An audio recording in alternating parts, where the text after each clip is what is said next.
Hello everyone, in this video I'm going to show you how to add voiceovers to your video in CapCut. So if you want to add a voiceover to your video, here's a quick guide on how to do that. So the first thing I have to do is tap on the audio, then drag this toolbar to the right a little, then you tap on record. Now right here you have three options. The first thing, you can also use a voice enhance, or you can also use voice effect. So right here what you want to do is video voiceover.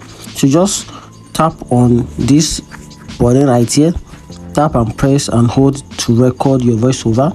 Once you do that, then your voiceover will automatically add it to your timeline. Then right from there you can now sync your voiceover to your video, and that is how to add a voiceover to videos in CapCut. If you find this video helpful, turn on the notification bell and follow for more. Thank you.